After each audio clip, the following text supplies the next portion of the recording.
Mensuration, NCERT mensuration का पहला chapter.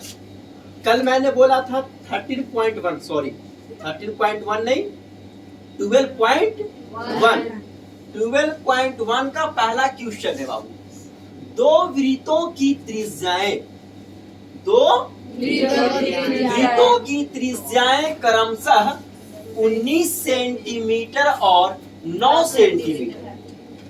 उस वृत्त की त्रिज्या ज्ञात कीजिए जिसकी परिधि इन दोनों वृत्तों की परिधियों के जोड़ के बराबर।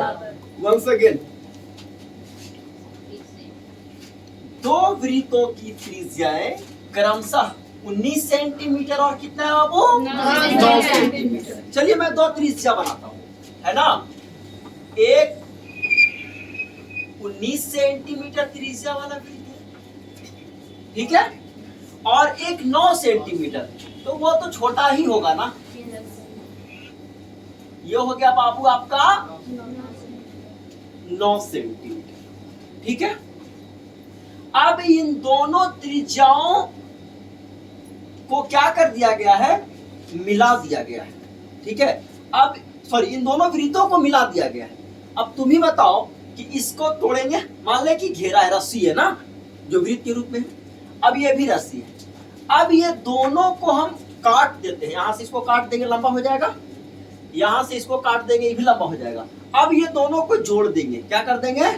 और जोड़ने के बाद फिर वृत्त बनाएंगे, समझ रहे हैं ना। तो बड़ा सा वृत्त बनेगा कि नहीं बनेगा? बड़ा सा वृत्त बनेगा ना, बनेगा ना। और उसी वृत्त की तो त्रिज्या पूछा जा रहा है, इसी वृत्त की क्या पूछा जा रहा है? आपके पास दो वृत्त हैं, एक 19 सेंटीमीटर त्रिज्या वाले हैं और एक 9 सेंटीमीटर त्रिज्या वाले हैं, ठीक है। और उस वृत्त की त्रिज्या ज्ञात करनी है जिसकी परिधि इन दोनों वृत्त की परिधियों के जोड़ के क्या है? बराबर है। हमारा काम क्या होगा बाबू? इन दोनों वृत्त की परिधि ज्ञात कर लेना। क्या ज्ञात कर लेना? हम लिखते हैं एक वृत्त जो हमारे पास है वो 19 सेंटीमीटर त्रिज्या वाला है ना। तो हम लिखेंगे 19 सेंटीमीटर त्रिज्या वाले, 19 सेंटीमीटर त्रिज्या वाले वृत्त की परिधि बराबर। तो मैंने सिखाया है कि परिधि बराबर जो फॉर्मूला होता है बाबू वो 2 पाई r। r फॉर क्या? त्रिज्या। तो त्रिज्या कितना है देखना जरा, 19 सेंटीमीटर है ना। अब डायरेक्ट 20 यहाँ पे 19 दूनी क्या हो जाएगा? 38 पाई। क्या हो जाएगा? 38 पाई। तथा 9 सेंटीमीटर त्रिज्या वाला वृत्त का परिधि निकालेंगे। 9 सेंटीमीटर त्रिज्या वाले वृत्त की परिधि बराबर, तो परिधि बराबर फॉर्मूला पता है ना सबको? 2 पाई r। तो 2 लिखेंगे, पाई लिखेंगे और r के जगह पर क्या लिखेंगे? 9 दूनी के। ये सारे काम तो हम अपने मन से किए का कि बड़ा 19 सेंटीमीटर त्रिज्या वाला वृत्त का परिधि निकाल लिए और 9 सेंटीमीटर त्रिज्या वाले वृत्त का परिधि निकाल लिए, क्योंकि प्रश्न में कहा था कि आप उस बड़े वृत्त की त्रिज्या ज्ञात करो जिसकी परिधि इन दोनों वृत्त की परिधियों के जोड़ के क्या है? तो हमने उन दोनों को क्या निकाला? परिधि निकाल लिया। अब लिखेंगे प्रश्न से, क्या लिखेंगे?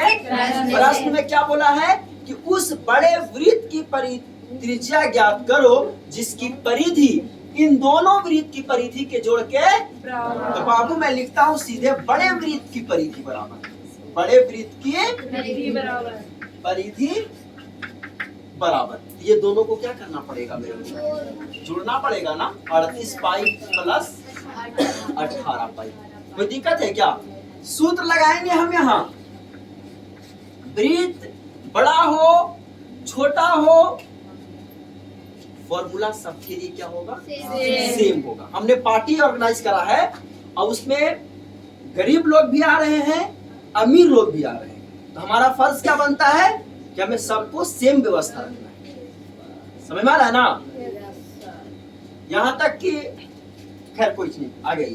सूत्र से बड़े वृत्त की पड़ी थी, तो मैंने बोला वृत्त बड़ा हो या छोटा हो, सूत्र जो होंगे बाबू सारे का क्या होता है? सेम होता है। 2 पाई r बराबर 8 8 16 का 6 हाथ से 3 और 4 1 56 पाई। क्या गया? अब सुनो, हमको r निकालना है ना, हमको त्रिज्या निकालना है ना, तो r को एक तरफ रखेंगे और बाकी सबको एक तरफ। तो बाबू रे r के साथ देख तो ये 2 पाई क्या कर रहा है? गुना कर रहा है ना। ये गुना 2 पाई कर रहा है, इधर जा करके क्या करेगा? भाग करेगा कि नहीं करेगा? करेगा ना। तो हम r बराबर लिखते हैं 56 पाई बटा 2 पाई, है ना। अब पाई से पाई कैंसिल और 56 कितना r में कटेगा? r बराबर क्या निकल गया? r बराबर 28। अतः बड़े वृत्त की त्रिज्या बराबर कितना? बड़े वृत्त की त्रिज्या बराबर कितना हो गया? 28 सेंटीमीटर। आंसर। अब किसी बच्चे को लग रहा होगा ये सर आपने तो कल बोला था कि पाई का मान अगर नहीं दिया है बाबू कुछ तो आप 22/7 ले सकते हो, ठीक है ना। तो आपने यहाँ पर 22/7 क्यों नहीं लिया सर? बाबू हम ले भी सकते थे, लेने से क्या होता कि थोड़ा मैटर और बड़ा होता, ठीक है ना। हमने नहीं लिया, इसलिए नहीं लिया कि यहाँ पर बोला कि इन दोनों वृत्त के परिधि को जोड़ने पर एक बड़ा वृत्त का परिधि तैयार होता है। तो हम देख लिए कि अच्छा वृत्त की तो बातें हो रहा है, इस वृत्त में ही पाई अबे करेगा, इस वृत्त में ही पाई अबे करेगा, और बड़ा जो वृत्त बनाया गया है उसमें ही पाई अबे करेगा। तो जो होगा लास्ट में देख लेंगे, जो होगा लास्ट में देख लेंगे। तो लास्ट में क्या हो गया? पाई से पाई डायरेक्टली कट गया कि नहीं? बात समझ रही है ना? हाँ, तो जब अगर हमें क्या करना होता है कि अगर पाई का मान हम तब रखते हैं जब बाद में आकृति कुछ अलग है, जैसे में तो वृत्त था। हाँ, अगर आगे आकृति बोल देता ना कि वर्ग बनाया गया है, आगे बोल देता ना कि इन दोनों वृत्त की परिधि को जोड़ करके फिर वर्ग बनाया गया या आयत बनाया गया, तो हम पाई का मान रख देते, ठीक है ना। क्योंकि वृत्त के परिमिति सॉरी आयत की परिमिति या वर्ग की परिमिति में पाई की जरूरत नहीं होती है। समझ में आ रहा आप लोगों को ना? Note down please.